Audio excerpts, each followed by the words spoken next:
Happy New Year.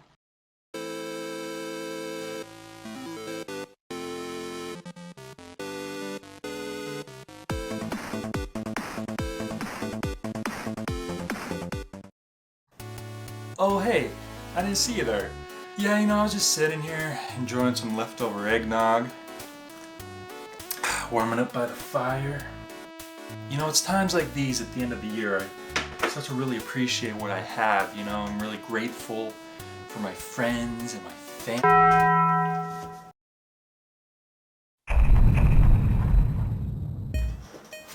It's 2020. I gotta hurry.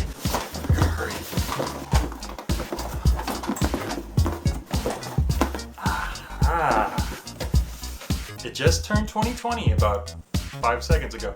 So, I'm gonna be the first person to review this game. What game is that? Raid 2020. As soon as I can figure out how to rewind this thing. Okay, so, oh my god. I can't even talk about the title screen yet because immediately you're greeted with this ear-grating music. It just keeps going too. Yeah, no, I'm turning this down. Okay, now that our ears are only bleeding a little, what do we have here? Well, the first thing I notice is this big detailed pixel Uzi. Didn't expect that.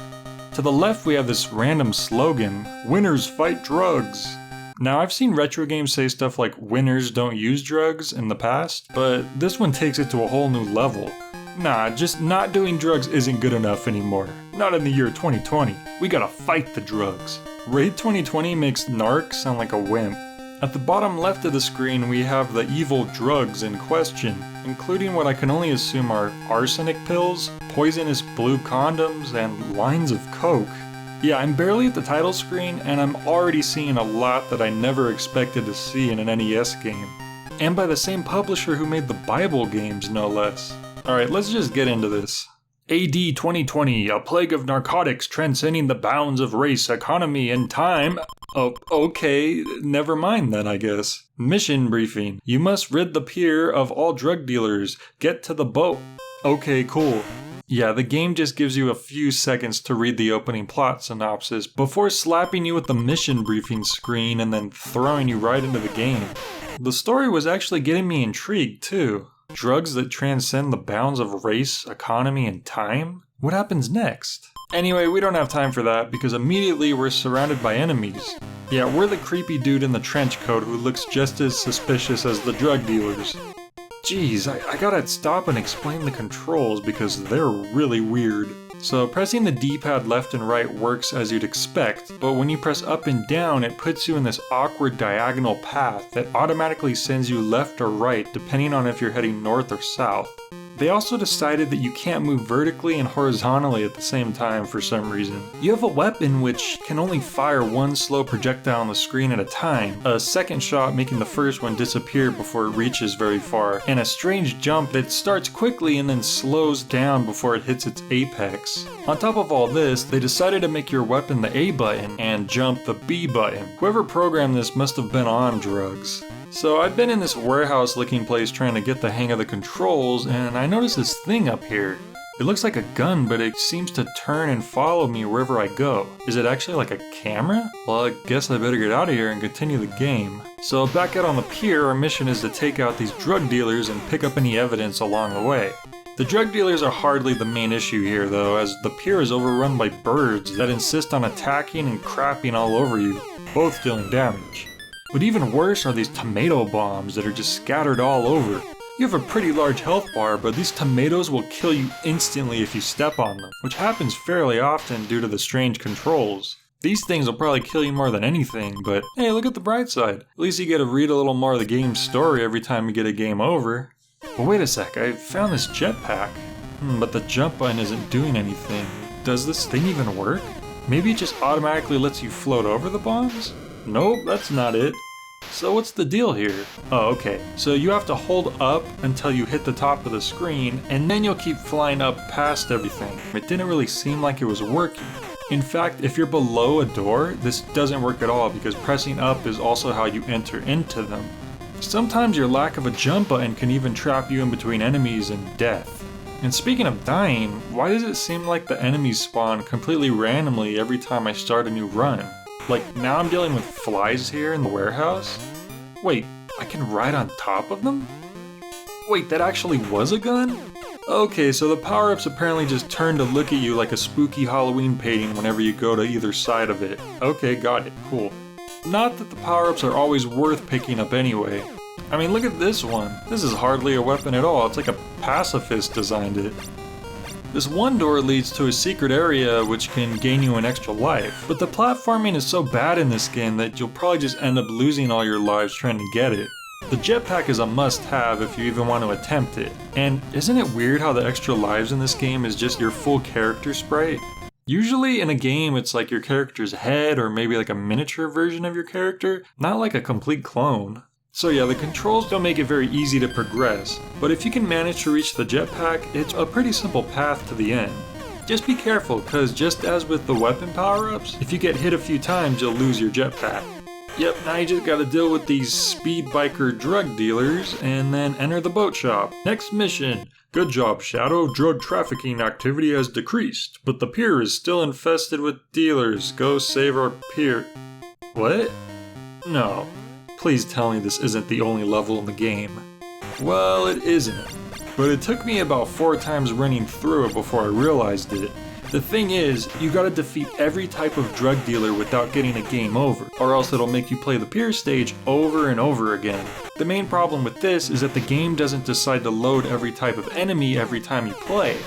There is a trick you can do where if you hit the select button to see your briefing message again, it will sometimes trigger more enemies to spawn on your current screen. But why do I have to use a glitch just to beat the first level of the game? Well, anyway, the next level we're tasked with destroying some helicopters. Oh god. The second level throws you right into even bigger nonsense than the first one. Luckily, you can continue on to the same level if you hold A and then press start after the game over screen. Not sure why you need to input a code instead of just pressing start, but at least we can continue. Our goal here is to destroy helicopters, I guess? But that's easier said than done when there's gators, sharks, and undefined objects shooting at you with very precise aim. Worse than any of these, however, are the docks, rocks, and logs, which will destroy you instantly if you run into them. It takes a lot of patience, but if you make it to the end, it seems like we made it to the boss. I mean, it's a different colored copter, so this has to be it, right? Well, geez, I hope it is now. I keep getting to it, but it's just so quick and it deals so much damage, I can't kill it. In fact, I've hit it several times and it just won't die. Ah, God, okay, just gotta try again. God damn it. I forgot to hold down A when I hit start, so now I gotta start on the first level again. Thanks, Color Dreams. Awesome. Great sit. Yeah, I want to put in the Konami code every time I want to continue the game. That's sick. Good work, guys. Okay, I am not giving up, though. I'm just gonna get through all of this again, and then this time I will defeat that helicopter. Alright, here we go. Wait, why is there 2 of them? Wait, there's 3 of them? Excuse me? Can you imagine getting to the boss in Super Mario Bros. And there's just 3 Bowsers waiting for you? As it turns out though, I am completely wrong here.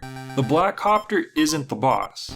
The real goal of this level is to defeat all the copters that may or may not have spawned in, which means about a dozen white copters and all 3 of the black ones at the end. You'll have to utilize that select button trick again to trigger the enemies. And how on earth are we gonna manage to do that? Well, with the secret power-up, of course. Yeah, you know that dock that always kills you instantly if you even get within the general vicinity of it? Yeah, well, get closer to it in a very specific way, and then you'll be rewarded with a way more powerful boat.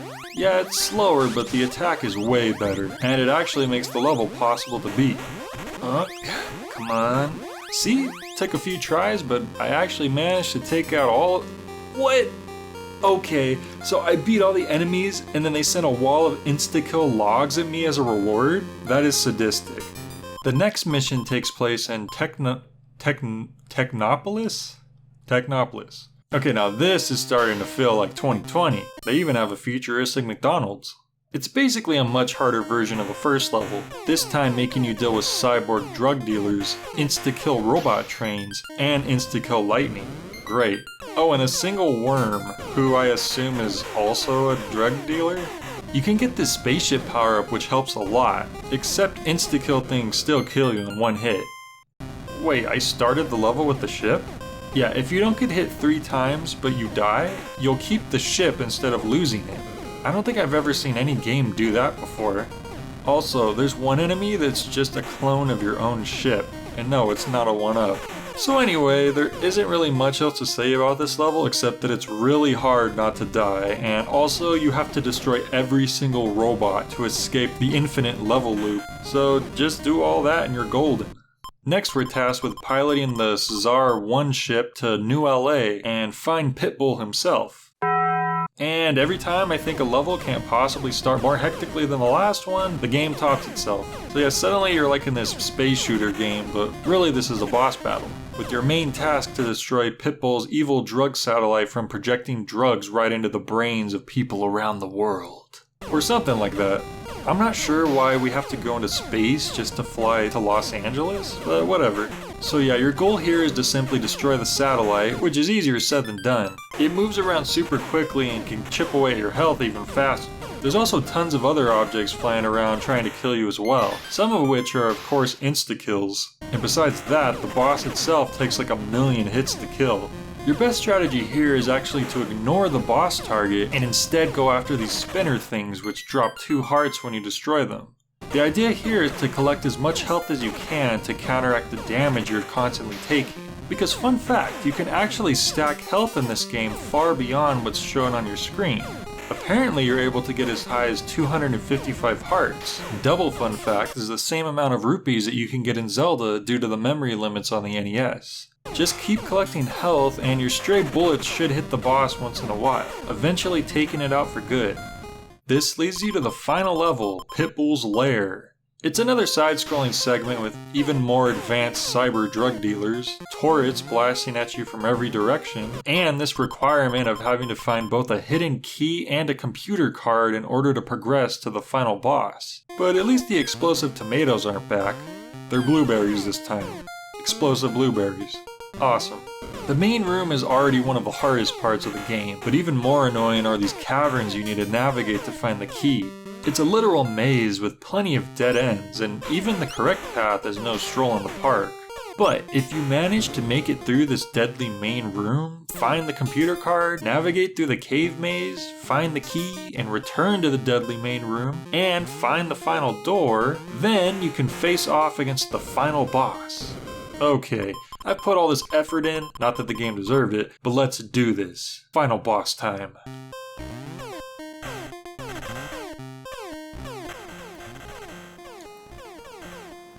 Why am I surprised? So yeah, the final boss room is just as chaotic as the rest of the game, with Pitbull, the most notorious drug lord in the year 2020, being a green-skinned, katana-throwing bobsledder with a room full of hundreds of bouncing balls because reasons. I have no idea what I'm supposed to do here. I mean, where would I even begin with the strategy? There's no obvious patterns, there's hazards everywhere. I mean, wait, I'm standing on a ball and he's stuck. Is this a glitch? Alright, I'm okay with this. Come on, keep getting him. Come on. Oh yeah, he's dead. Wait, I hope this works. Oh, it did.